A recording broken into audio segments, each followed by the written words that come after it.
de un tema muy interesante en psicología.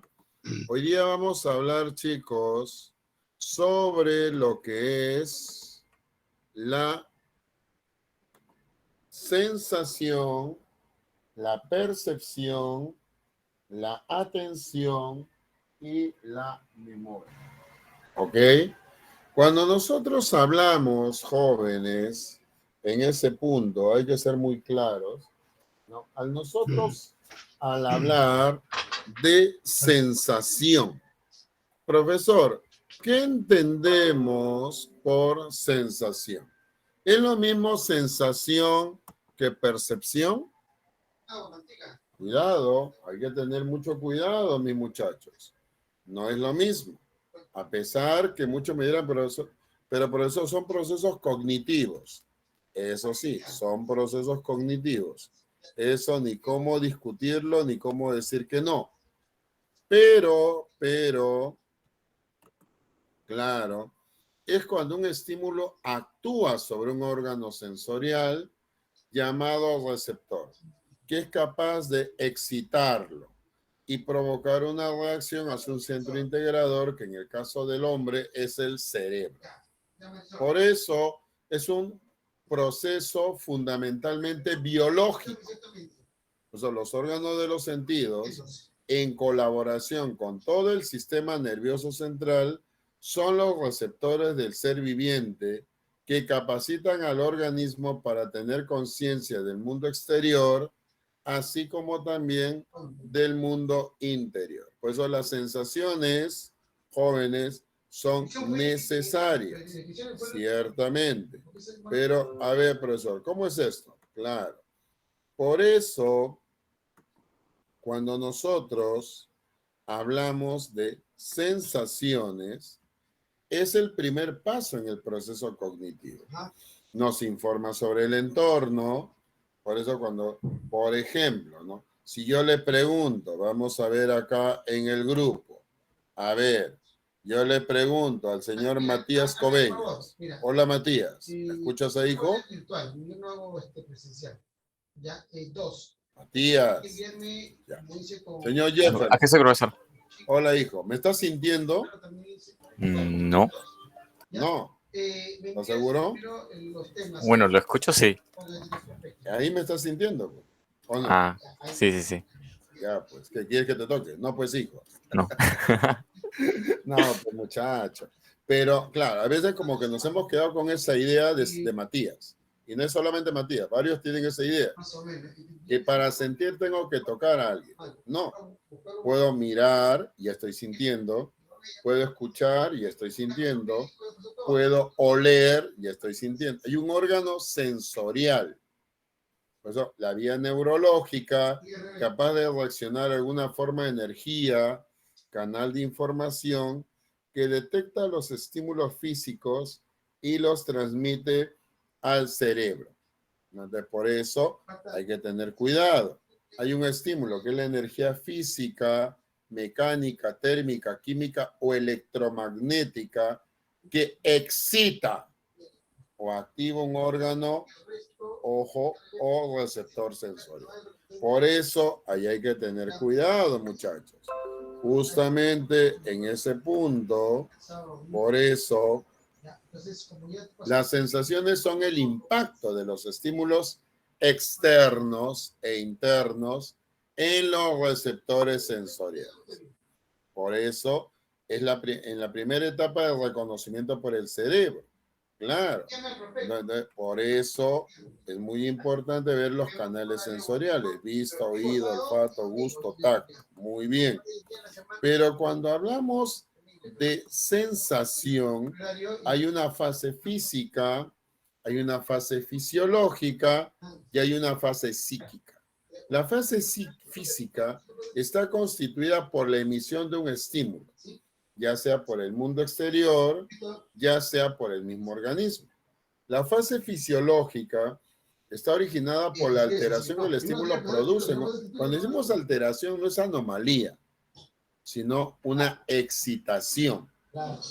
Ah, caramba. Por eso. Y la fase psíquica, que está constituida por el conocimiento como tal. el darse cuenta de la cualidad sentida. Es por eso, chicos, muy importante cuando se habla de lo que es sensación, la excitación, pero no lo lleve siempre la palabra excitación, como es la costumbre de algunos muchachos un poco inquietos por acá, por el lado puramente sexual. La excitación se origina por la acción de un estímulo sobre el órgano sensorial, la vista, el oído, el olfato, el gusto, el tacto. Muy bien. Hay que tener presente que solo ese estímulo, aquel factor del mundo exterior que tiene por su naturaleza capacidad para producir la excitación del órgano sensorial. Ah, caramba, interesante, profesor. Claro, es por eso que hay aspectos fisiológicos de la sensación. Cuando un estímulo consigue excitar un órgano sensorial, termina la fase física de la sensación y comienza la fase fisiológica. Pero todos los órganos sensoriales tienen la misión de captar el estímulo, transformarlo en energía eléctrica y enviar esta a una zona concreta de la corteza cerebral. Si se produce una alteración en alguno de esos tres momentos, captación, transformación y envío, no se produce la sensación. Por eso ahí hay que tener mucho cuidado. Por eso hay modalidades sensoriales, ya no solamente vista, oído, olfato, gusto, tacto, sino sentido térmico, algésico, equilibrio, sinestésico o muscular y senestésico. Y eso es lo que justamente también hay que denotar o hacer la distinción.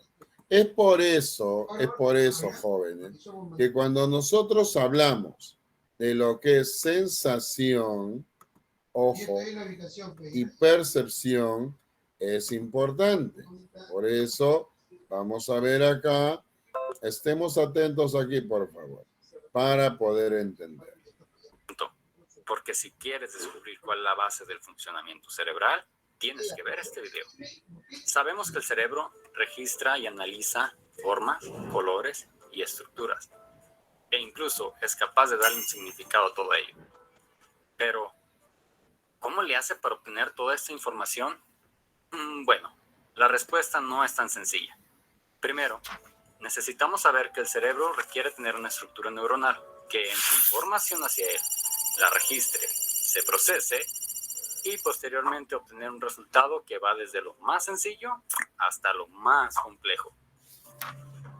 Es aquí donde entran las sensaciones y las percepciones. Pero, espera, antes de seguir continuando, vamos a imaginarnos lo siguiente. Imagínate que vas caminando por el parque y de pronto te encuentras una estatua. La observas y al instante te haces la siguiente pregunta. ¿Qué pasaría si esa estatua tuviese un cerebro? Para tu suerte, volteas al suelo y te encuentras una varita mágica. La tomas y comienzas a leer las instrucciones que dicen lo siguiente.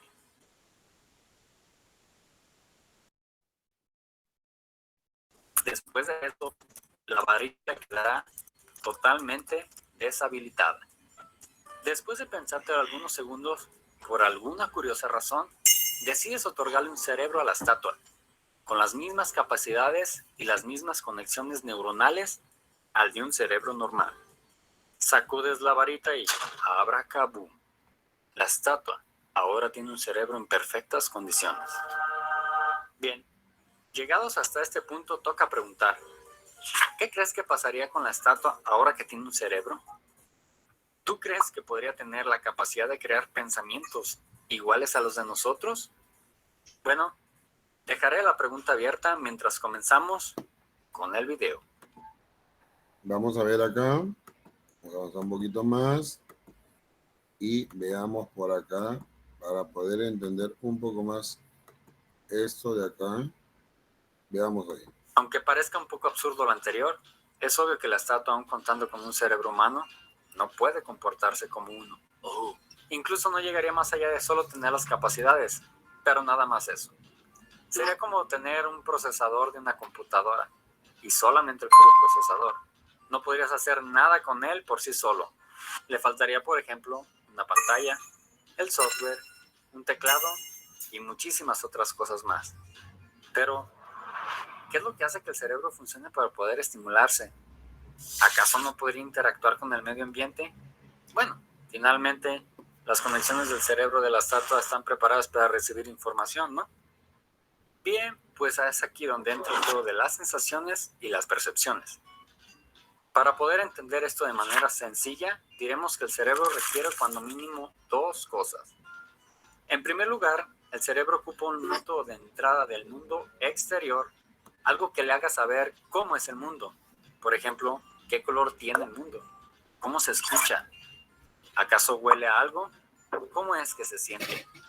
Y eso, amigos míos, son las sensaciones. Las sensaciones es todo lo que tu cuerpo capta y recibe del exterior hacia el interior.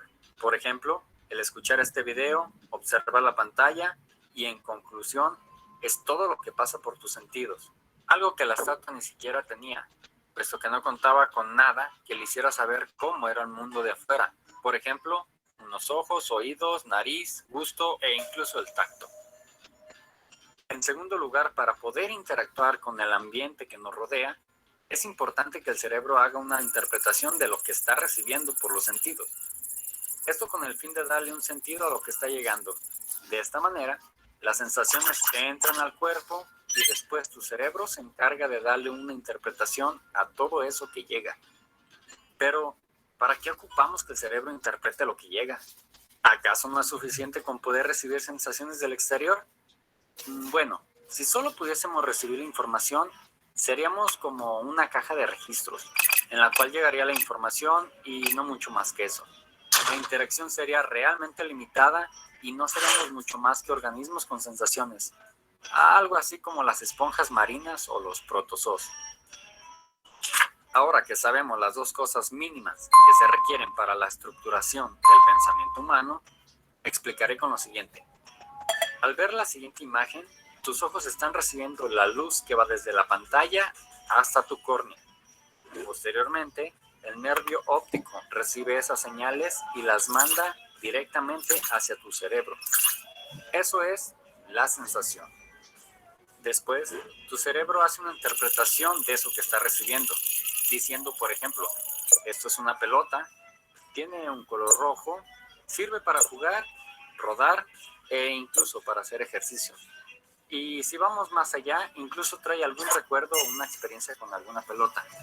Eso es precisamente la percepción, la interpretación que hace tu cerebro acerca de lo que está recibiendo. Entonces, las sensaciones y las percepciones son la materia prima del pensamiento humano. Son la base donde el cerebro agarra la información, la convierte para poder generar todo lo que conocemos, darle una estructura a todo el conocimiento y generar el lenguaje, los símbolos, los colores, la textura y realmente todo lo que conocemos. Sin ellos sería imposible estructurar prácticamente el pensamiento, al menos como lo hacemos.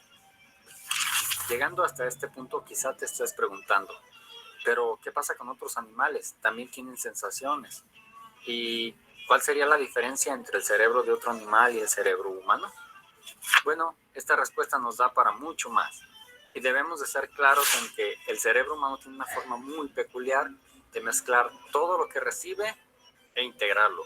Pero claro, esto de sencillo no tiene nada. Y nos da mucho más para explicarlo y desarrollarlo en un próximo video. Es interesante por eso, chicos, justamente en esa línea, poder entender que cuando nosotros hablamos, por eso, de sensaciones, no podemos solamente quedarnos con un tipo de sensación en particular. No. Si yo hablo de sensación visual, claro, la sensación visual entendida como tal, es importante verlo en qué sentido o sobre qué, profesor. Claro, cuando tú hablas de la sensación visual, tiene que ver básicamente con los conos, bastones de la retina. Ahí entra a tallar el lóbulo occipital, la forma, la profundidad del color. El sentido auditivo tiene que ver justamente con lo que es la energía acústica, el órgano de Corti en la cóclea, el lóbulo temporal, los sonidos, las notas, los ruidos, ¿no? Por eso, ¿no? El sentido del gusto, sustancias solubles, papilas gustativas en la lengua y región de la boca, lóbulo parietal, dulce, salado, amargo, ácido.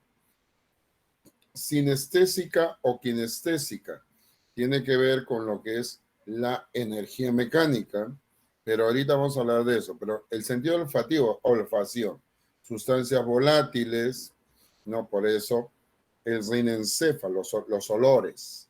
Miren qué interesante. No, olfato. Pues hay que tener mucho cuidado con, claro, cuando hablamos del olfato, ¿no? Claro, es un sentido muy sensible, ¿no? El sentido táctil, claro, cuando decimos táctil, estamos hablando justamente del tacto, que se ubica a nivel de lo que es la piel. Claro, entonces por ese lado es muy importante porque tiene que ver con las terminaciones nerviosas libres en la piel, la sensibilidad cutánea, háptica, lóbulo parietal, presión, dolor, temperatura, que está ligado al sentido térmico. Claro que sí. No, el sentido algésico tiene que ver con el dolor. Claro, el sentido del equilibrio, el manejo de nuestro cuerpo en el espacio. El sentido sinestésico o muscular que tiene que ver con la captación, ¿no? De lo que vendría a ser en este caso, ¿no? Los movimientos, rotación y aceleración de todo el cuerpo en el espacio. Sensibilidad laberíntica o vestibular, claro. La sensibilidad orgánica o senestésica o senestesia tiene que ver con lo que es dolor, presión de órganos internos por hambre, sed, cansancio o algo similar, la energía mecánica. Entonces, cuando nosotros por eso hablamos de sensación, ojo, es muy importante poder justamente entender acá, ¿no? Que cuando se habla de sensaciones, jóvenes, hay que tener mucho cuidado ahí, porque se podría ciertamente en algún momento hasta confundir. No digo en ti necesariamente, pero en alguno por ahí que anda un poco distraído, sí se podría dar esto. ¿Por qué? Porque lamentablemente, ojo, a veces no es que es lo que yo creo. No, no es lo que tú crees, es lo que es. Aún más, hay que tomar en cuenta ciertas nociones sobre las sensaciones ahí, como la transducción, la adaptación sensorial, que también nos ayudará a comprender por qué las personas captan o procesan la información de esta manera. Entonces, por ese lado, es importante justamente poder entender esto, ciertamente, ¿no? Entonces, por eso es que cuando se habla de lo que es justamente, ¿no? La sensación, ojo, es muy importante poder entender esto de acá, ¿no? Entonces, cuando nosotros por eso hablamos de lo que son sensaciones, ojo, hay que tener claro ciertos conceptos y ciertos lineamientos para no confundir con lo que es percepción. Entonces, ¿sobre qué, profesor? Veamos acá, estemos atentos. Para que se dé la sensación, si miren, la percepción es rápida, veloz, 23 milisegundos, la sensación es mucho más rápida todavía. La sensación se presenta cuando nuestros sentidos, nuestros órganos receptores captan la información física del estímulo, la captan, la registran, pero la sensación no sabe qué cosa está registrando todavía. Recién esa información la está conduciendo por los nervios, ¿no? Al cerebro. Y para que se produzca la sensación, hay ciertos procesos que hay que entender, ¿no?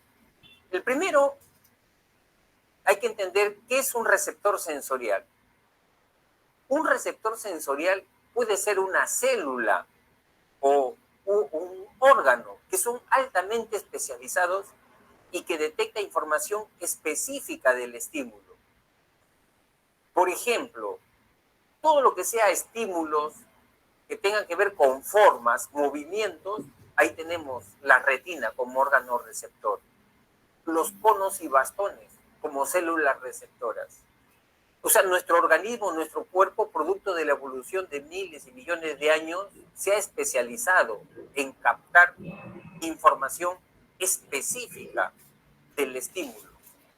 Por ejemplo, las papilas gustativas, hay células especializadas en captar solamente lo dulce, otras captan lo ácido, otras captan lo amargo, ¿no? Se han especializado solamente en eso, ¿no?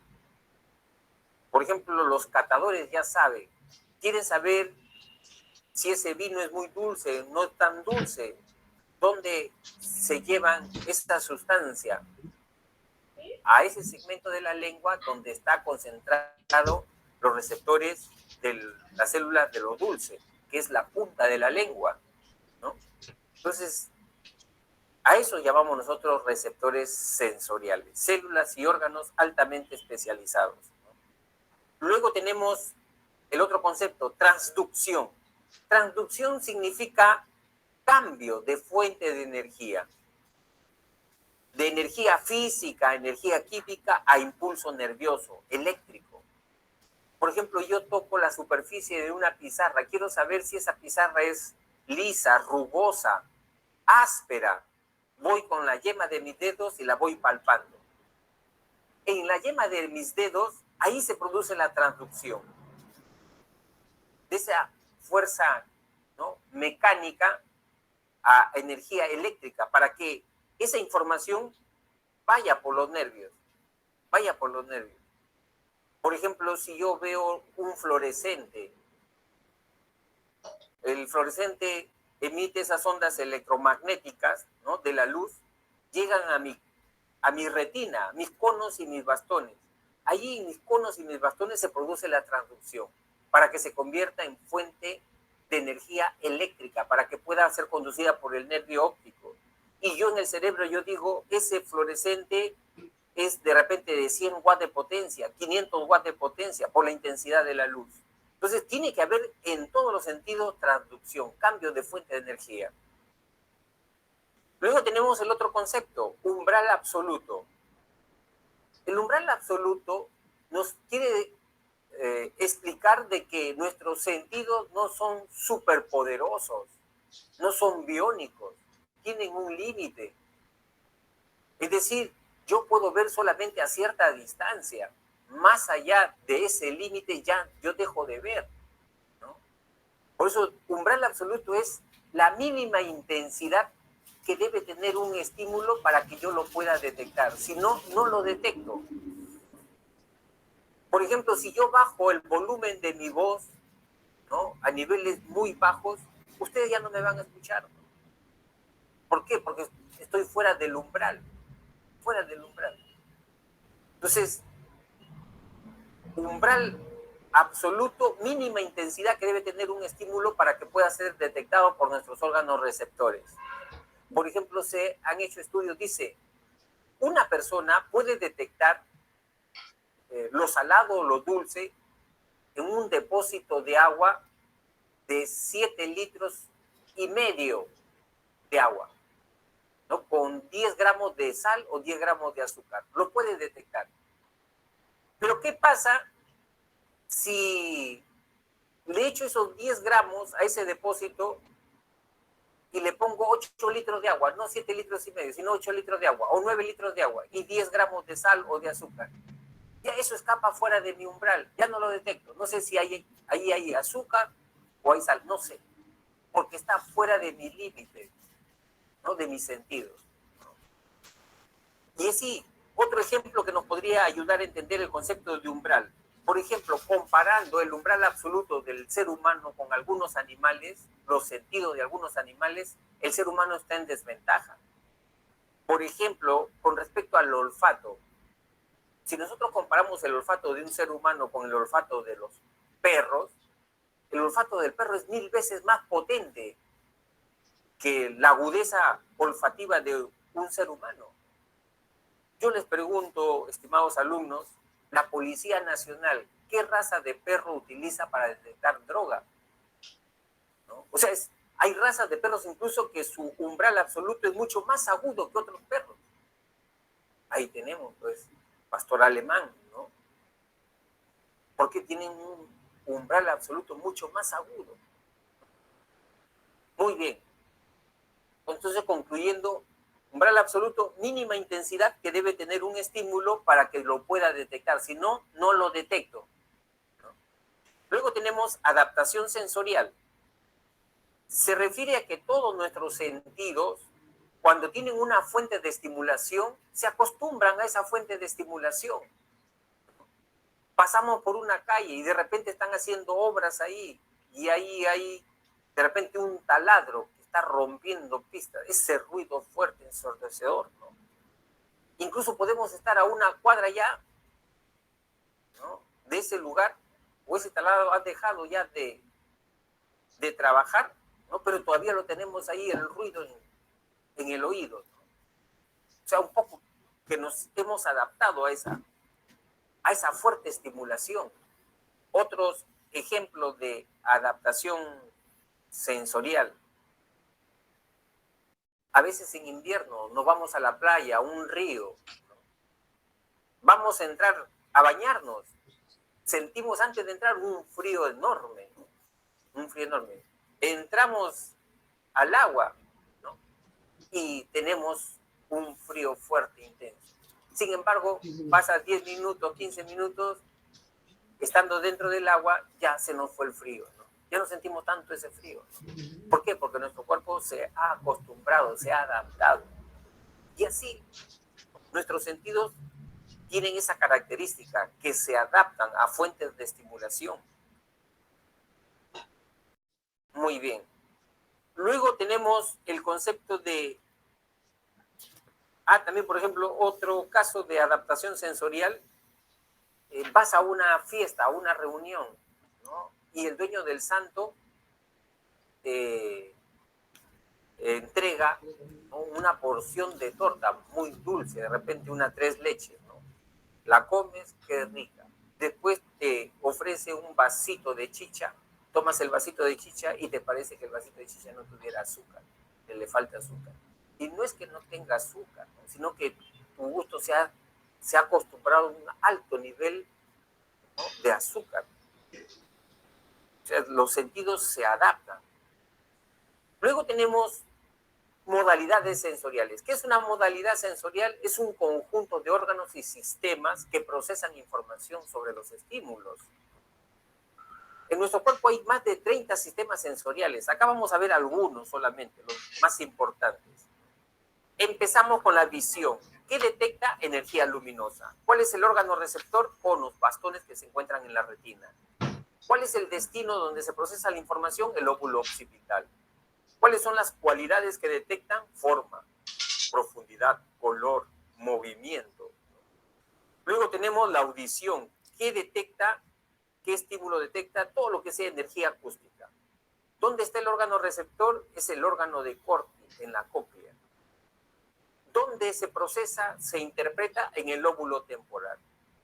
¿Cuáles son las cualidades? Sonidos, notas musicales, ¿no?, ruidos, vibraciones. Sensibilidad cutánea, áptica, tacto, energía mecánica y térmica. ¿Cuál es el órgano receptor? Terminaciones nerviosas libres, se encuentra en la piel. ¿Dónde llega? ¿Recuerdan ustedes lo que les decía en la segunda clase? El lóbulo parietal, ¿no? Llega al lóbulo parietal, a la zona somatosensorial, ahí se interpreta. Cualidades sensoriales: presión, dolor, temperatura, textura. Luego tenemos la olfacción, que detecta sustancias volátiles, aromas. Órgano receptor, los cilios olfatorios que están en las fosas nasales, ¿no? Dice que tenemos 1000 tipos de cilios olfatorios, o sea, podemos detectar 1000 tipos de aromas. ¿Cuál es el destino? El rinencéfalo, que detecta olores. Luego tenemos la gustación, que tiene que ver con sustancias solubles, donde se encuentra en las papilas gustativas, en la región de la lengua y de la boca. Su destino final, el lóbulo parietal, que detecta cualidades sensoriales como lo dulce, lo amargo, lo salado, lo ácido, lo agrio.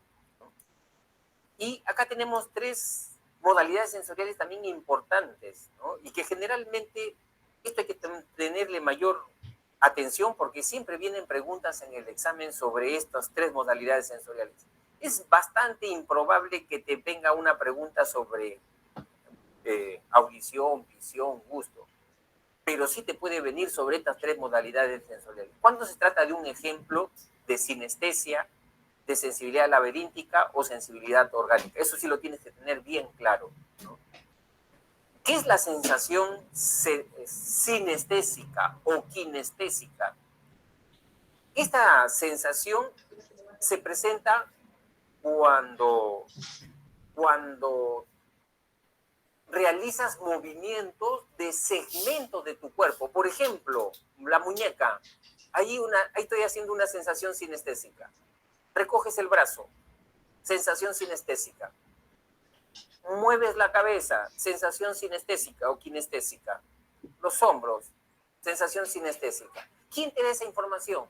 Las articulaciones, los músculos, los tendones te informan del movimiento de los segmentos de tu cuerpo. Entonces, ¿dónde llega esta información? Al lóbulo parietal, ¿no? Entonces, tiene que ver con movimientos y posturas de segmentos del cuerpo. Esa es la sensación sinestésica, ¿no? Por ejemplo, estoy sentado y recojo mis pies o estiro mis pies. Ahí estoy produciendo una sensación sinestésica. Luego tenemos la sensibilidad laberíntica o vestibular. Este tipo de sensación, ¿no?, capta fuerzas mecánicas y de gravedad. ¿Cuándo se manifiesta? Se manifiesta cuando pongo en movimiento, no segmento de mi cuerpo, como la sinestésica, sino cuando pongo en movimiento todo mi cuerpo, todo mi cuerpo. O sea, cuando todo mi cuerpo se mueve en relación a coordenadas espaciales. Cuando mi cuerpo sube, asciende, cuando mi cuerpo baja. ¿Dónde lo noto eso? Me subo a un ascensor.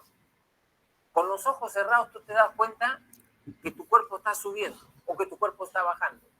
¿Quién te da esa información? La sensación laberíntica o vestibular.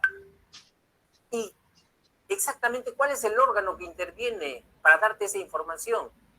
Lo encontramos en el oído interno, ¿no?, en los canales semicirculares. Ahí son como especies de cuernos de toro que son espacios huecos, pero no están vacíos. Tienen unas partículas pequeñitas como cristales que se llaman otolitos. Y tenemos más de 1000 otolitos en cada oído. Cuando movemos la cabeza o todo el cuerpo, se mueven los otolitos. Y ahí te está dando información de cómo está yendo tu cuerpo. Por ejemplo, te echas en una hamaca y comienzas a balancearte. Tus otolitos te están dando esa información de ese balanceo. Esa es sensación vestibular o laberíntica. Otros ejemplos muy ricos en experiencias y sensaciones vestibulares o laberínticas la tenemos, ¿sabes dónde, estimados alumnos? Cuando hemos sido niños, cuando hemos participado de los famosos juegos mecánicos, cuando hemos subido, por ejemplo, a esos carruseles, cuando hemos subido a un columpio, a las sillas voladoras, cuando eran a las sillas o a los caballitos, ¿no?, que daban vuelta, los carruseles.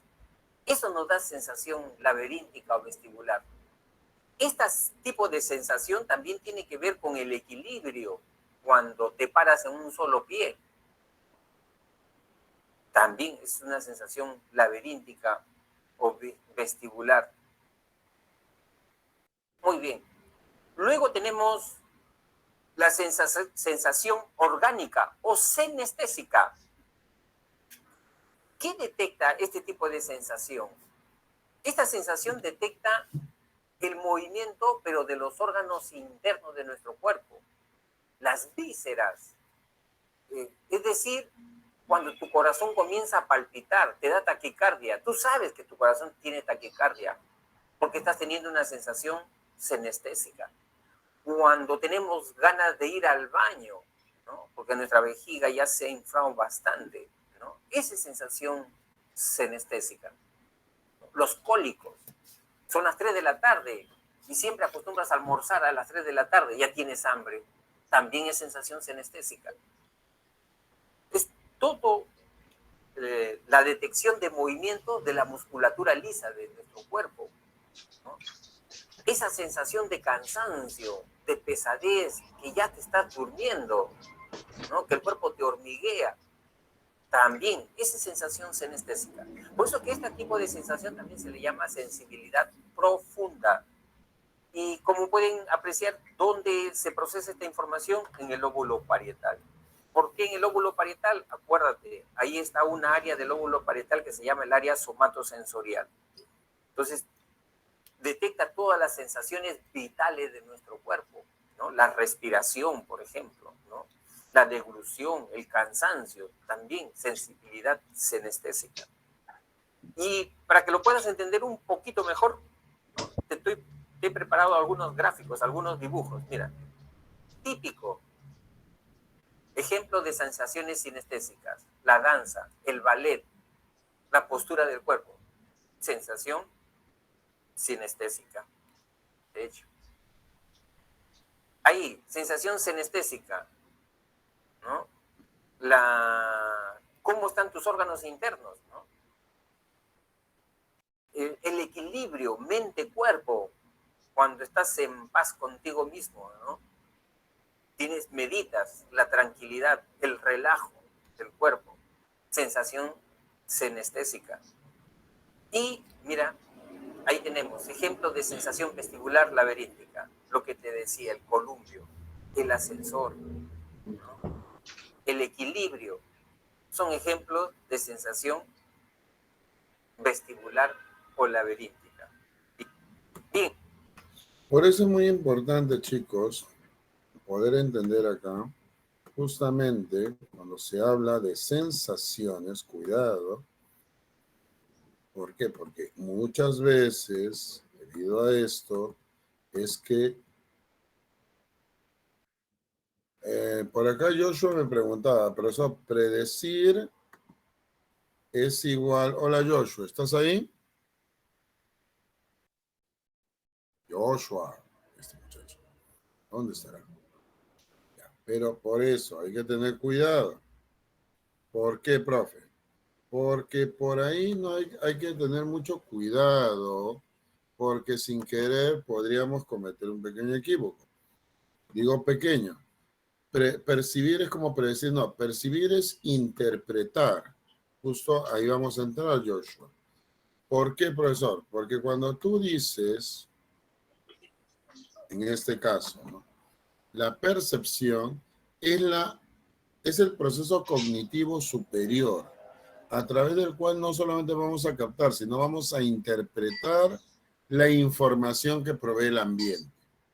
Interpretación del estímulo como objeto significativo. Pues es la interpretación de las sensaciones. ¿Qué pasó? ¿Qué pasó ahí? ¿Qué pasó? Osh, osh. Dándoles significado y organización. Interpretación. Después me cuentas qué es lo que te gusta escuchar. Ya, mira acá, mira acá. Pero por eso, pues muchachos, por eso nuestro cerebro, ¿qué es lo que hace? Interpreta. Claro. Si yo le pregunto, por ejemplo, a Jefferson. Hola Jefferson, ¿estás ahí, hijo? Jefferson. ¿Dónde está este muchacho? A ver, si yo le pregunto a Sebastián. Hola Sebastián. ¿Estás ahí, Morales? ¿Dónde paran estos muchachos? ¿Ves? Miremos acá entonces. Cuando nosotros por eso hablamos de percepción, es el significado. Ahí entran hasta factores ligados a la cultura y a procesos como la atención y, ¿por qué no?, hasta la memoria entra a tallar acá. Pero ¿cómo así, profesor? Porque la percepción es selectiva. El individuo selecciona lo que va a percibir según lo que desee.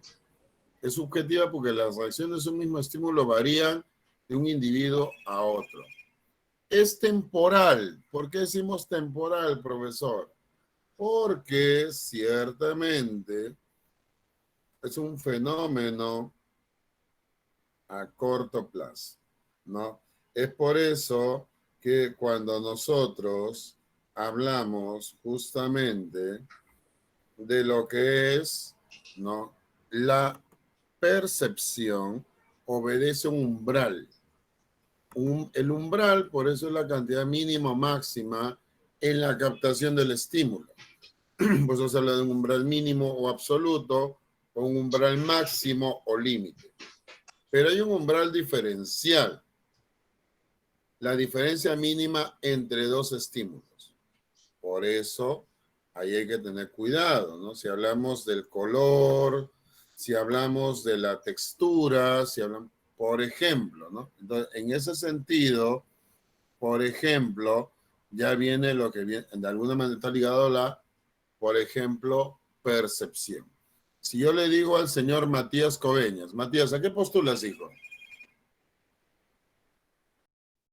¿A qué estás postulando, Matías? Disculpe, profe. ¿A qué postulas, hijo? A Ingeniería y Sistemas. Sistemas, ¿dónde? A la San Marcos. San Marcos, muy bien. Dime, Matías, por ejemplo, Matías,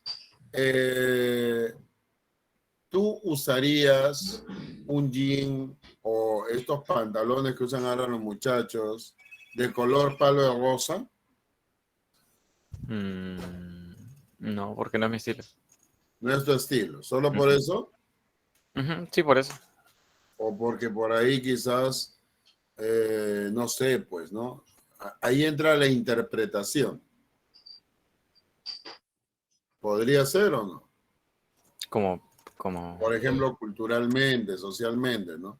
Que tu oh, papá o tu mamá te vean con un pantalón vestido de esa manera, como ¿se refiere al color? al color, pues. Ah, no, el color no importa. Yo puedo usar prendas rosas así. No hay ni problema. Ah, ya, vale. Pero tú sabes que hay chicos que no se pondrían por eso, ¿no? Ah, sí sé. Pero no es mi estilo. Ya, pues claro, ¿no? Porque se le vería bien gay, ¿no? Algunos dicen así, ¿no? Ajá. Y de ahí viene la interpretación. Claro. No, profesor, pero palo de gozo es una cosa, otra cosa gozado. Ahí está. Vamos a ver ahora chicos en este tiempo de verano que andan hasta con bermudas de color rosado. Ojo, y no tiene nada que ver la orientación sexual ahí, para nada. Pero hay personas que como no conocen esto, lo asocian equivocadamente. Por eso hay factores que determinan la percepción, la frecuencia, la intensidad, el número, la novedad, el estatus. Y hay factores personales, las motivaciones, las necesidades, la experiencia previa, las emociones. Claro, por eso seleccionamos, organizamos, interpretamos el significado. Miren qué interesante. ¿Qué significado le estoy dando yo? Por eso ahí entran a tallar junto con los órganos de los sentidos. Claro que sí. Por eso la capacidad perceptiva es de tipo neurofisiológico y termina de desarrollarse en los primeros años de vida. Por eso, los principios y leyes de la percepción están ligados justamente a esto, porque los psicólogos de la Gestalt en el siglo XX, y tenemos a Huerta y Meraculer, a Kafka, se propusieron descubrir dichos principios partiendo de la interpretación que le damos en información sensorial. Pues los gestálticos, gestalt significa configuración o forma, patrón o conjunto. Los gestaltistas pensaban que el cerebro no solo produce una experiencia perceptual coherente, la cual es algo más que la suma de la información sensorial disponible. Entonces ellos decían, el todo es más que la suma de las partes, el todo. Entonces podemos ver algunas leyes que están justamente asociadas a esto que estamos de alguna manera comentando. ¿Cómo así, profesor? Por eso es importante revisar acá.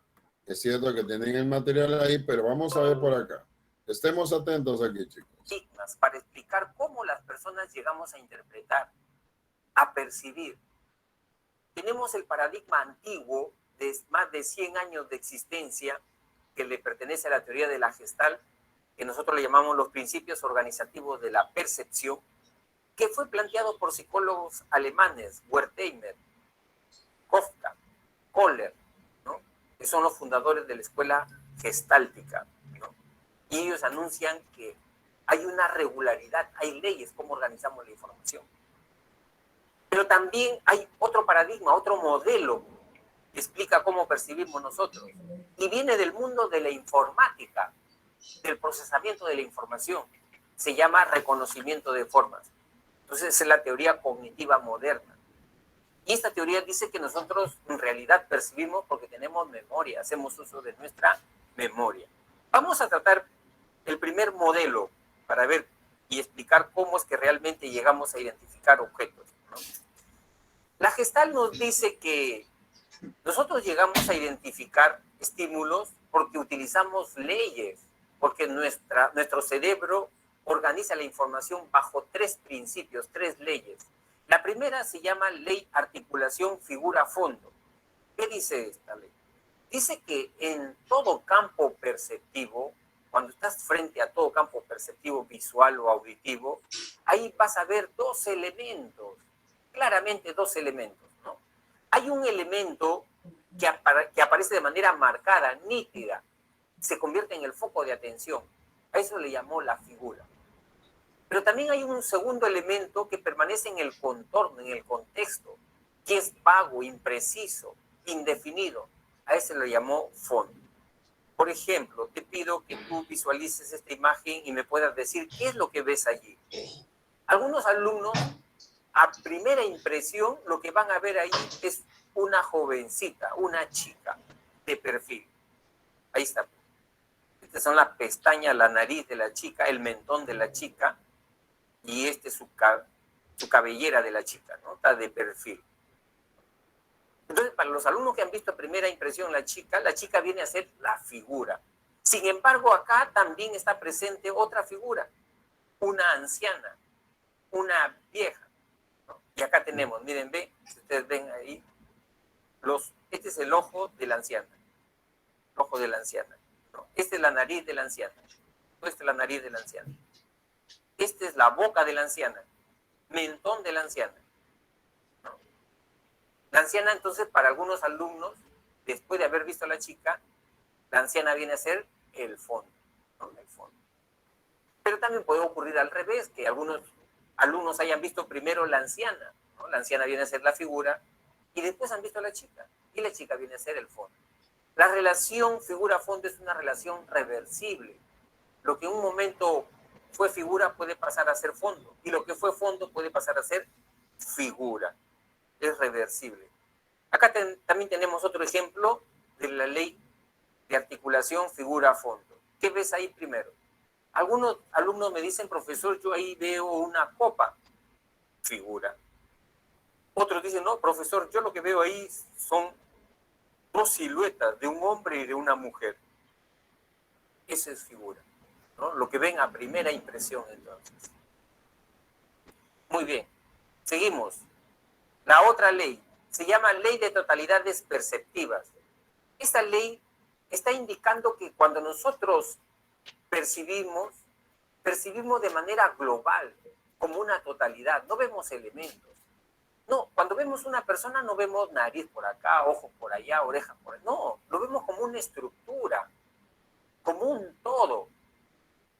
Y esta ley de totalidades perceptivas se basa en esa expresión que dice que el todo es mucho más que la suma de sus partes, ¿no?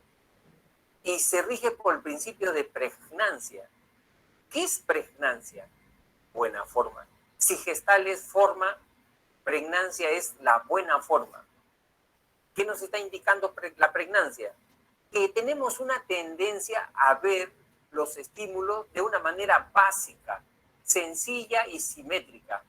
Es decir, no nos complicamos la vida. Por ejemplo, miren, alumnos, yo les pregunto a ustedes, no es una pregunta capciosa. ¿Qué es lo que ven ahí?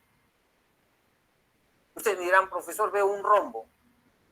Muy bien, ven un rombo, efectivamente. ¿Y por qué en esa imagen no estás viendo otras figuras que también están presentes ahí. Por ejemplo, ahí también está presente dos M's invertidas, ¿no? Una M invertida, la otra así. ¿Por qué no lo ves? ¿Por qué no has visto a primera impresión eso? Por pregnancia. La vista se orienta siempre a ver lo básico, lo simple, lo sencillo. Mira, ahí también está presente 2K. 2K. Pero eso no lo has visto a primera impresión. Porque la vista te orienta siempre a ver cosas de manera sencilla, simple. Eso significa pregnancia. Te doy otro ejemplo de pregnancia.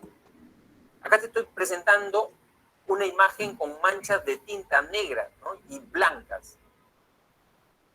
¿Qué ves ahí?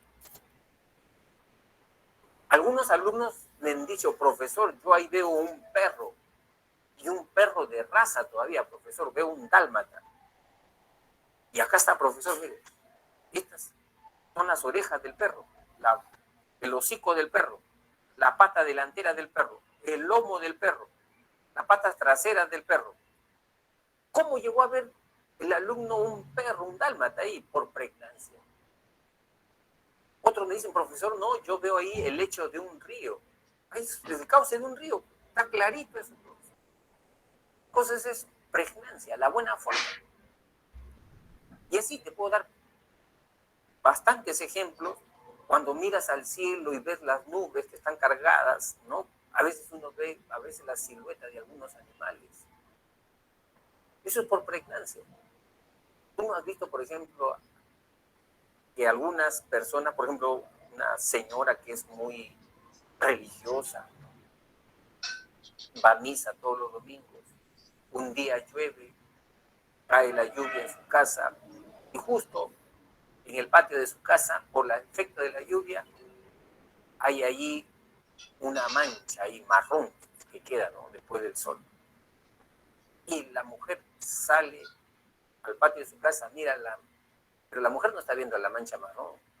La mujer católica, religiosa, de repente está viendo la imagen de un santo, ¿no? La Virgencita de Guadalupe es ahí.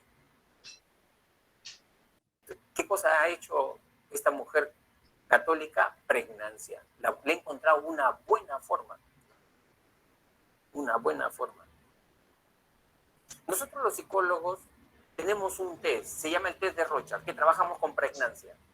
O sea, a las personas le entregamos para que observen 9 láminas con imágenes con mancha de tintas y le preguntamos qué es lo que ves ahí.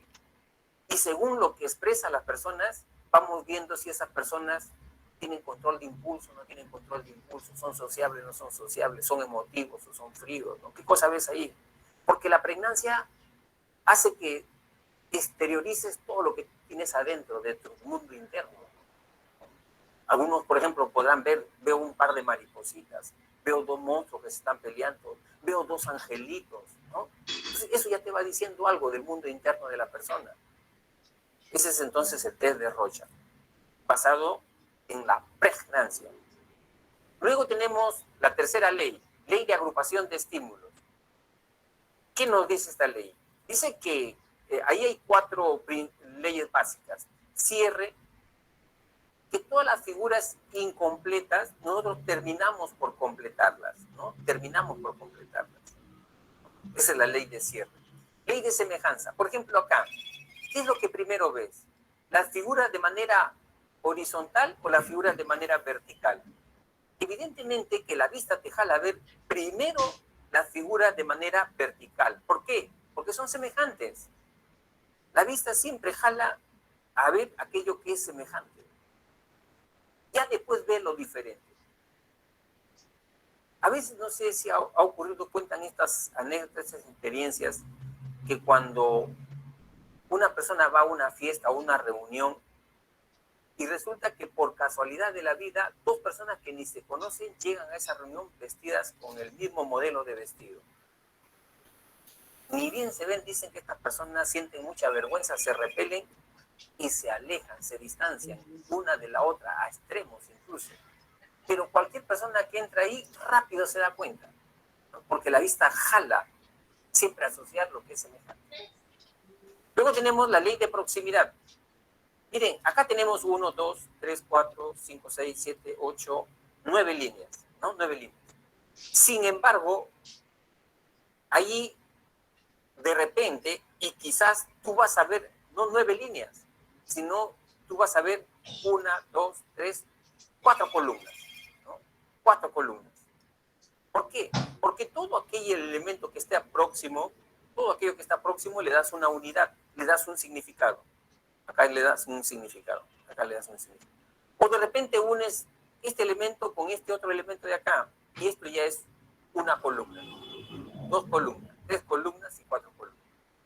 O sea, todo aquello que está próximo le da un significado. Y acá ya es el principio de continuidad. O sea, acá le das tú una orientación, le das una... Esto parece que fuera una onda, por el principio de continuidad. Ahora, tenemos el otro modelo que nos explica en psicología cómo llegamos a identificar, a reconocer a un estímulo.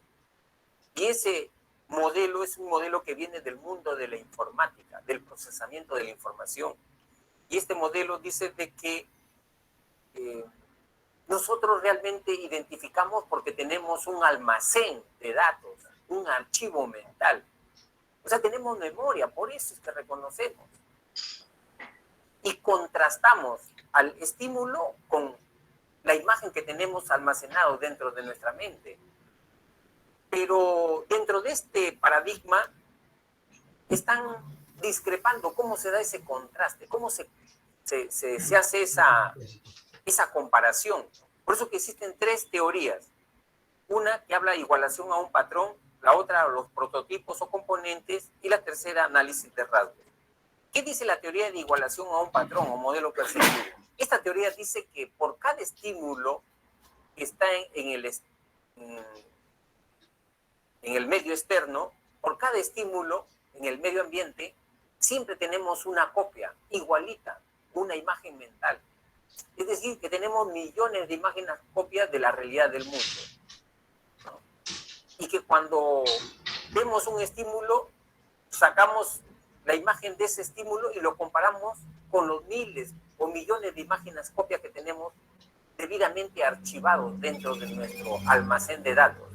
Como que dentro de nuestros datos, para poner una metáfora, tenemos como un supermercado, un Plaza Vea, un metro, sección detergente, sección carnes, sección pastelería, sección frutas.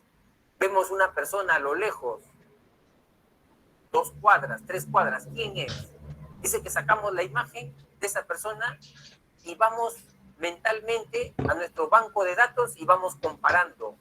Y ahí tenemos organizadas las personas, las imágenes de las personas según la unidad funcional que le podamos dar a cada categoría: amigos, compañeros de trabajo, vecinos, familia, y vamos contrastando. Y ahí encontramos una igualito, y por eso que reconocemos, ¿no? Eso es lo que dice la teoría de igualación a un patrón o modelo perceptivo. Es como una huella, ¿no? El mismo procedimiento. Por ejemplo, se comete un delito, ¿qué hace la policía? Manda a sus peritos y saca la huella digital del posible criminal que cometió ese delito ahí en esa casa, ¿no? Va a su banco de datos, ahí tiene el banco de datos de todos los criminales, de todas las huellas digitales, y va comparando, ¿no? Va comparando. De esa manera dice que se produciría esta teoría, la identificación. Luego tenemos la teoría de prototipos o componentes. Esta teoría dice que en nuestro banco de datos, en nuestro archivo mental, no tenemos millones de imágenes copias, sino lo que tenemos son prototipos, moldes. ¿Qué son prototipos? Figuras tridimensionales, figuras volumétricas, y que solamente tendríamos alrededor de 3 docenas nomás de estas figuras, ¿no? De esta manera, con volumen. Miren, chicos, estos serían, ¿no?, los prototipos, o también les llaman geones. Y con estos geones, con estos prototipos, podemos formar cualquier figura. Y reconocemos cualquier figura por ese tipo de figuras volumétricas, ¿no?, llamadas geones. Luego tenemos la otra teoría, análisis de rasgos. Esta teoría dice que Nosotros identificamos y reconocemos a los estímulos no porque tenemos millones de imágenes copias, sino porque nos centramos en una característica, en un rasgo de ese estímulo. Si vemos una persona a 3 cuadras que viene a lo lejos, yo quiero saber quién es. Entonces, dice esta teoría, yo me fijo en un detalle, en un rasgo. De repente me fijo en la estatura. ¿Es alto? ¿Es bajo? Y por esa característica yo puedo deducir quién es. O de repente me fijo en la manera como camina. ¿Cómo camina? De manera erguida, como robot, balanceándose. Y por esa característica yo ya puedo deducir quién es esa persona. Es más o menos el mismo procedimiento que utilizan los caricaturistas. Por ejemplo, un caricaturista dibuja la imagen de un personaje y el lector fácilmente reconoce al personaje, no necesita que esté ahí el nombre, como pueden ver ustedes acá, en esta imagen. Fácilmente pueden reconocer quién es ese personaje. ¿Por qué? Porque el caricaturista ha exagerado algunos rasgos, ¿no? Para que le prestes atención a esos rasgos que definen a esa persona. Y dice que de esa manera es que realmente nosotros llegamos a identificar, a reconocer a los estímulos, ¿no? Y finalmente... Es por eso importante, si por ejemplo yo te pregunto, vamos a ver, así en general, ¿no? Señor Pablo Pimentel, ¿está ahí? Pablito. ¿Estás ahí, Pablo? Por ejemplo, ¿no? Vamos a ver acá, ¿no? Y yo le digo, por ejemplo, a Fabiano. Hola, Fabiano. ¿Estás ahí? Ya. Por ejemplo, ¿no? A ver, si yo veo señorita Jennifer Ceballos. Hola, Jennifer. ¿Dónde están estos chicos? A ver. Vamos a ver acá. Señor Sebastián Rosales. ¿Está ahí?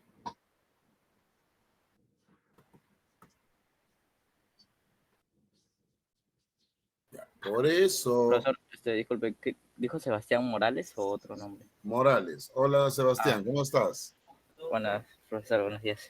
Por ejemplo, si queremos hacer un esquema del señor Pedro Castillo, ¿qué es lo primero que podríamos representar de él para que la gente lo reconozca? No sabría decirle. ¿Sí? ¿Estás seguro? Sí. ¿Cómo te das cuenta del señor Castillo? ¿No hay forma? ¿Cómo? ¿Cómo te darías cuenta que esa foto que te están mostrando es del señor Castillo?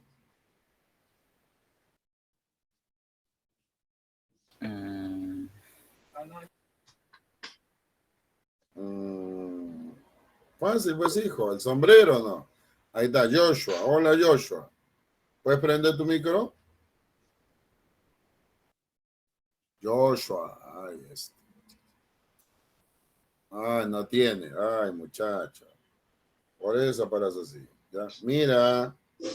Pero vamos a ver ahí. Por eso, pues está bien, Joshua. El sombrero. Has dicho bien, hijo. Es por eso, chicos, que cuando se habla de la figura y fondo, ¿no? Que es una ley, la simetría, las leyes de la constancia perceptual, la semejanza, son leyes como las que hemos visto acá, la ley del cierre, la ley de la continuidad, pero que son importantes, pero vamos a ver las alteraciones de la percepción. Ahí podemos hablar de una ilusión. La ilusión es una percepción equivocada, en donde la persona percibe realidades, percibe el estímulo, pero le asigno características que no le corresponden. Por eso las ilusiones perceptivas son posibles cuando se da una ordenación inexacta o alterada de los estímulos a la hora de conformar los objetos. Por eso se trata de fenómenos producidos por la defectuosa interpretación de los datos sensoriales. Podemos hablar de una ilusión objetiva cuando obedece a las características del estímulo o estímulos que se perciben, una ilusión subjetiva cuando entran a tallar estados emocionales intensos, miedo, ansiedad, ira. Hasta cierto punto la ilusión es algo normal. Pero si yo le pregunto al señor Sebastián Morales, nuevamente Sebastián, dime, ¿a qué postulas tú, Sebastián? Ah, ingeniería civil, profesor. Muy bien. Dime, Sebastián, en ese diseño que he puesto ahí, ¿de qué color son las bolitas? Ah, o sea, son blancas, pero, o sea, si te fijas en una, por ejemplo, porque, o sea, para mí, si me fijo en una, después las demás se ven de color gris. Ya, pero por eso, ¿no? Es blanca, me dices, ¿no es así? Sí, Ya, pero si te fijas en el iris o en el contorno de tu ojo, las demás bolitas se ponen de color gris, ¿o no? claro, y hace que en sí desaparezca, ¿no? Porque las líneas son grises. Pero eso que tú percibes, Sebastián, no solamente lo percibes tú, también lo percibe Jefferson, Joshua, Fabiano, Daira, Matías, ¿no? Ah, caramba. ¿Qué ha pasado? Es una ilusión objetiva. Ahora, profe, cuando nosotros hablamos de alucinación, la alucinación es una falsa percepción que consiste en captar algo donde en realidad no existe objeto alguno. Se forma un percepto sin la presencia de un estímulo externo real. Esto se da a todo nivel sensorial, no es solamente la vista, como acá. También puede ser el oído. La persona que escucha voces que no existen. Claro. Esto se da en la persona que posiblemente consume alucinógenos, ¿no? Consume drogas, ¿no? Farmacodependencia, estados febriles intensos, fiebres altas, o también podemos encontrar en los casos de enfermedad mental, como la esquizofrenia, la psicosis. Decimos esto, bueno, ahora que usted lo dice, claro, por eso, cuando hablamos de una alucinación, esto sí es anormal, es una falsa percepción del estímulo. Es por eso que, ojo, de esto tendríamos para hablar bastante, pero tenemos que hablar también de la atención. Claro, ¿qué es la atención, profesor? Ah, ojo, por eso. Por acá me dice Joshua algo que le pasó. A veces en que sentimos que alguien nos mira o sigue cuando estamos solos. Bueno, Joshua, yo te diría, habría que tener cuidado. Quizás tienes... ¿por qué zona de Lima vives tú, Joshua? ¿De dónde te comunicas, hijo? San Martín de Porres, la Avenida Perú. ¿Sí? O la José Grande. Ya, por ahí. Claro, habría que ver, ¿no? Porque si eres un chico que vives pues por este colegio donde trabajé con el profesor Yancón, ¿cómo se llama? Se me fue el nombre. A ver, claro, eh, hay zonas que son peligrosas, ¿no? Pero hay que tener cuidado, porque mira lo que tú me estás diciendo por acá, Joshua. Claro, ¿no? Sentimos que alguien nos mira o sigue cuando estamos solos. Posiblemente te ha pasado algo, te ha sucedido algo, has tenido la experiencia posiblemente de un asalto, de algún robo, y como que esto, entre comillas, decimos, aunque está mal dicho, ¿no? A veces nos psicosea, pero no es que nos psicosea, claro, ¿no? Y últimamente, pues, con todo lo que se ve, bueno, tiene razón. Por eso, ¿no? También, así es, Jorge, mucho guatero, mucho delincuente. Entonces, eso hace que muchas veces tengamos una ilusión, pero ¿de qué tipo? Subjetiva. Ves pasar un motorizado y ya estás ahí, ¿no? Pero no estaría de más que veas eso, Joshua. ¿Tú qué edad tienes, Joshua? ¿A qué postulas?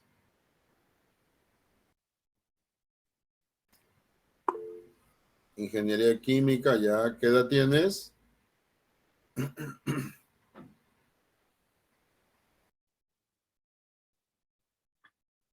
Claro, ¿ves?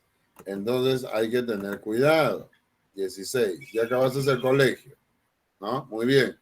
Pero no estaría de más que veas a qué se debe eso, a que trabajes eso. Yo creo que eso te ayudaría mucho, en verdad. Ojo, ¿ya?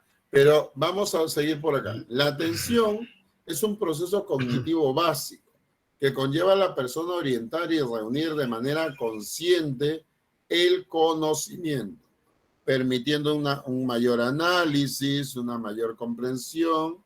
Por eso, la atención tiene que ver con una palabra clave. ¿Cuál es, profesor? Concentración. Justamente, percepción selectiva, diferenciar adecuadamente las situaciones externas. El proceso de la atención es un proceso que se da también a nivel cortical, cerebral. Claro. Entonces, por ahí vamos a encontrar que obviamente hay varios tipos de atención. La atención voluntaria, cuando obedece a los intereses y a las necesidades de la persona. Cuando decimos voluntaria e involuntaria, depende de la actitud del sujeto. Claro, en estos momentos me estás prestando, entonces hace un momento, cuando estaba llamando a algunos, por ahí Sebastián, no, me decía, profesor, claro, ha estado medianamente atento, sí, pero hay otros que los he llamado N veces y ni siquiera me han dicho, profesor, acá estoy. Ahí está, voluntaria, ¿no? Entonces, ahí está, estudiar, hablar por teléfono, ¿dónde estará puesta tu atención? Yo espero que esté puesta tu atención a mi clase. Y eso va para todos y todas. Claro. No basta solamente con estar en masterclass, matriculado. Hay que estar en la clase. Por eso, ¿no? Cuando, por ejemplo, ¿no? Por ejemplo, yo era uno de los que estaba más emocionado con esto del simulacro presencial. ¿Por qué? Porque obviamente un simulacro virtual acá en la academia también es muy valioso, pero no es igual que un simulacro presencial, ¿no? Pero igual hay que aprovechar esto que nos está dando la academia para poder ver cómo está nuestro nivel. Hay una atención involuntaria, claro, cambios y variaciones del medio externo, la fuerza de un estímulo, cambios bruscos o repetidos de estímulos, movimiento de los objetos, ojo, ya, y obviamente en ese punto, ¿no? Novedad de los objetos y fenómenos. Por eso los fenómenos sísmicos, claro, la vez pasada que hubo el temblor, claro, ¿no? ¿Y cómo saliste? ¿Cómo afrontaste el temblor? Ahí está, claro, ¿no? Involuntario. Pues depende del volumen de la atención, la intensidad de la atención, la constancia de la atención, la oscilación de la atención. Depende de las características del estímulo, las necesidades y las experiencias del sujeto y las demandas del medio. Es por eso que cuando se habla, por eso chicos, de lo que es la atención, ojo, es muy importante poderlo distinguir claramente, ¿no? Entonces, cuando nosotros hablamos de atención, ahí hay que tener bastante cuidado al momento de atender. Claro, ¿estás atendiendo a mi clase o dónde está puesta tu atención, hijo mío? Eso sería importante preguntarse. Claro, veamos por acá. Hola a todos. En este nuevo video de educatina.com desarrollaremos las características de la atención y sus manifestaciones básicas. Comenzaremos a definir la atención según el filósofo y psicólogo William James, que en 1890 la denominó como un proceso por el cual la mente percibe de forma vívida y clara a uno de los objetos de pensamiento que aparecen simultáneamente y es capaz de retirar el pensamiento de varias cosas para focalizarlo en otras. A su vez, la psicóloga e investigadora Soledad Ballesteros Jiménez, en el año 2000, agrega que también corresponde a un estado de observación y de alerta que nos permite tomar conciencia de lo que ocurre en nuestro entorno. Podemos distinguir diversos tipos de atención según diferentes parámetros. Según la selectividad, encontramos la atención selectiva o focalizada y la atención dividida. La primera se manifiesta como la capacidad para atender a uno o dos estímulos particulares sin confundirlos con otros. Un ejemplo de esto sería ver una película en un ambiente donde hay personas realizando diferentes actividades. Mientras la segunda implica que hay varios elementos que entran en el campo atencional de la persona, como por ejemplo leer un libro en un medio de transporte público mientras se va observando la parada en que debería bajarse. Bueno, según el ámbito podemos diferenciar entre atención interna y atención externa. Una está orientada hacia los procesos mentales propios, como por ejemplo el darse cuenta de estar ansioso, y la otra hacia los estímulos provenientes del entorno, como podría serlo la frase escrita en la camiseta de nuestro compañero de clase.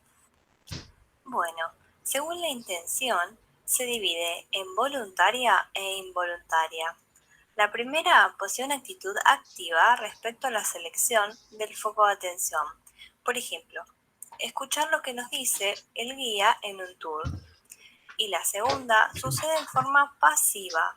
Por ejemplo, si oímos un golpe muy fuerte en la exposición de cuadros, voltearemos hacia él.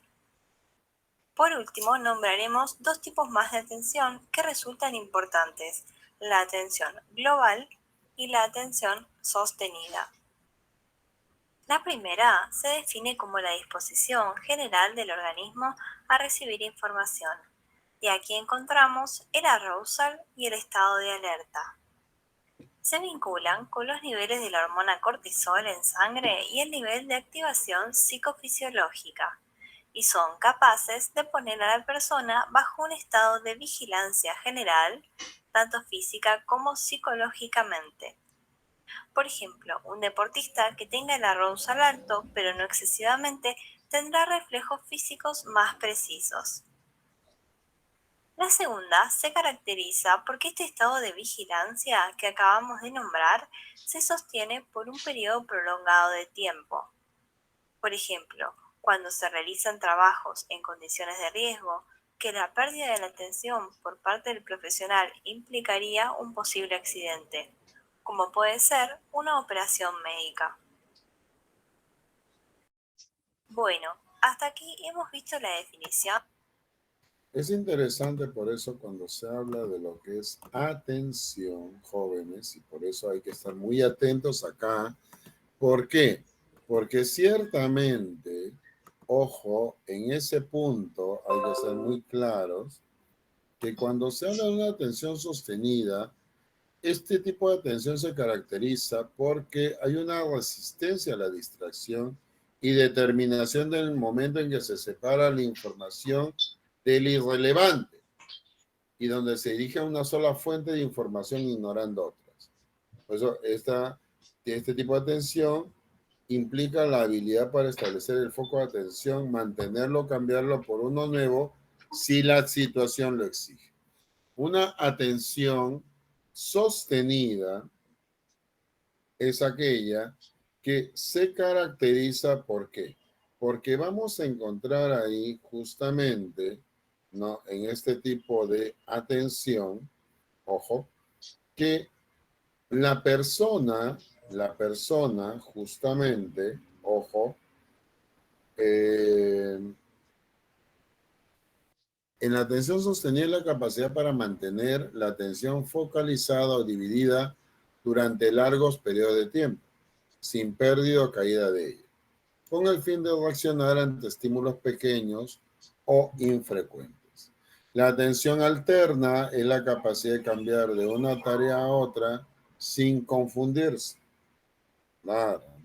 La persona, por ejemplo, la secretaria que toma nota de las indicaciones de su jefe, contesta las llamadas telefónicas y puede preparar un café. La atención selectiva es la capacidad de anular distractores irrelevantes manteniendo la concentración en el estímulo relevante. Cuidado, claro. Por eso hay que tener mucho cuidado ahí. La atención dividida, atender a más de un estímulo sin pérdida en la ejecución. Un adolescente que está haciendo sus tareas, escuchando música y mirando la televisión. Ahora, la atención es un tema muy interesante, no lo podemos negar. Pero la memoria es un proceso también igual de importante. Por eso es importante ver ahí justamente, y en ese punto, ser claros que cuando se habla de lo que es justamente la atención, hay que ser bastante claros y específicos en cuanto a qué, ¿no?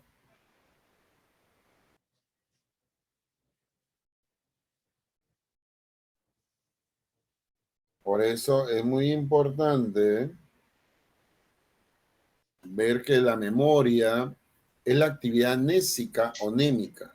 La memoria es la capacidad o es el proceso cognitivo a través del cual vamos a almacenar, conservar y evocar información del pasado. Almacenamos y evocamos. No solamente del sujeto, sino, por ejemplo, en este caso, tú que vas a postular a San Marcos, tienes que tener un buen nivel de memoria. Claro que sí. Entonces, en ese punto es importante ver que hay varios tipos de memoria. Claro. De cuando hablamos, para esto hay que entender que la memoria es un proceso. Codificamos, almacenamos, ojo, y recuperamos. Claro. Por eso, la codificación es el procesamiento automático, procesamiento intencionado, ¿no? Para eso, para poder yo codificar, ojo, para llevar a cabo un adecuado registro y pasar a lo que es, en este caso, ¿no? El almacenamiento, tengo que darle un significado. Puede ser producto de la visualización, pero más que nada la organización mental. Por eso el almacenamiento es la retención de la información. Y ahí vemos varios tipos de memoria. Claro que sí.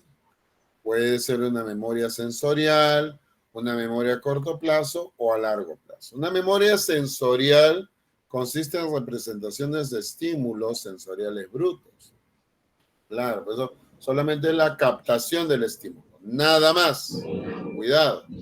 Puede ser una memoria icónica, cuando se basa en imágenes, o puede ser una memoria ecoica, basada en ruidos o sonidos específicos. Entonces, caramba.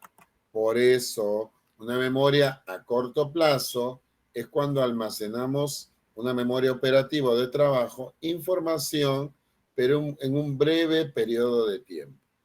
En cambio, la de largo plazo, que supera los 25 segundos, su capacidad es prácticamente ilimitada. Puede durar horas, días, semanas o años, meses o años.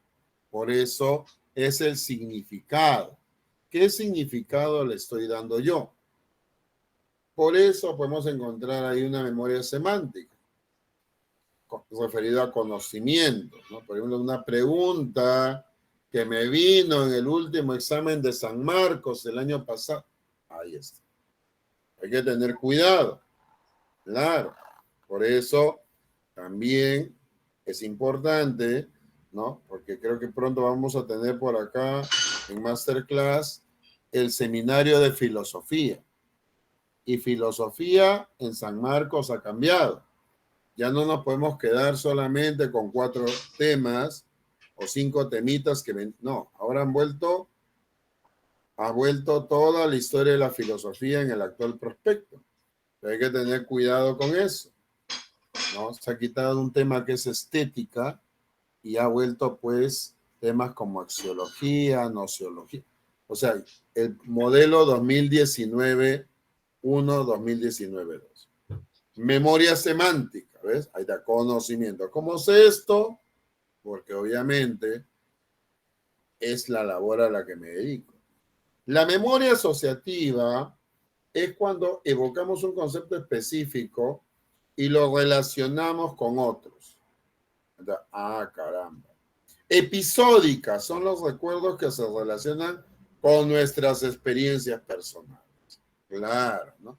Por eso, si tú ya has postulado a San Marcos, por ejemplo, es una memoria episódica. Claro. Ahora, por eso decíamos codificar, almacenar y recuperar o evocar. Por eso, cuando tú hablas de memoria, claro, hay varios tipos de memoria. Claro que sí. No podemos negar eso, hijo mío.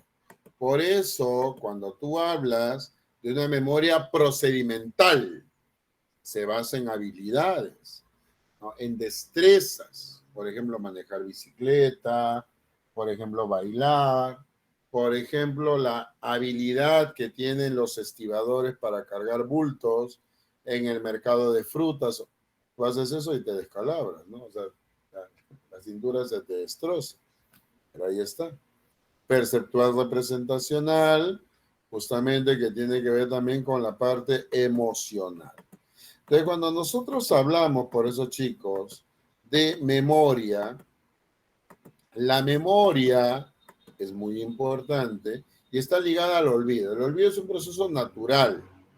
Se olvida lo que no tiene utilidad o es disfuncional para la actividad actual. Se olvida menos si la interferencia interpuesta es el sueño. Ah, bueno, ahora que usted lo dice, claro. Por eso el olvido es un proceso normal, natural. Uno puede olvidar porque la información es perturbadora, dolorosa. Represión, olvido motivado. Puede ser también por una lesión o degeneración cerebral, ¿no? Por eso cuidado con el Alzheimer, ¿no? El síndrome de Korsakoff que le da a los alcohólicos. Interferencia, que puede ser proactiva o retroactiva, a causa de la competencia entre las experiencias que una persona vive. La falta de procesamiento, nunca se procesó y con el tiempo se desechó, se olvidó. El contexto inadecuado. Claro, hay que tener mucho cuidado justamente por eso. Y si hablamos de alteraciones, ahí está la amnesia, que es la pérdida, que la amnesia, la hipermnesia y la paramnesia, estas sí son anomalías de la memoria. La amnesia es la pérdida parcial o total de la memoria, donde la persona, esto se puede ver a una causa orgánica o una causa emocional. La hipermnesia es la exaltación morbosa, la exageración en los recuerdos. Esto le da mucho a los pacientes que tienen un trastorno obsesivo compulsivo. Hipermnesia, entonces son obsesivos. La paramnesia, la persona cuando tiene falsos recuerdos, eso es una alucinación de la memoria, ¿no? Por eso los mentirosos patológicos. Cuidado, claro. Puede ser por un déjà vu, la sensación de haber vivido algo, o un jamais vu, como está en el material, ¿no? La persona dice no haber vivido nunca eso, cuando realmente sí lo ha vivido. ¿Pero por qué? Claro, ahí podríamos ver, ya viendo su estado de salud mental, que quizás es un tema ligado a la paramnesia. Por eso, chicos, en este punto hay que tener mucho cuidado. Entonces, muchachos, hasta acá. ¿Lo han entendido? ¿Está claro, chicos? Muy bien, chicos. Entonces ahí nos quedamos, profesor Rafael. Ya nos estamos viendo la próxima semana. ¿Sí?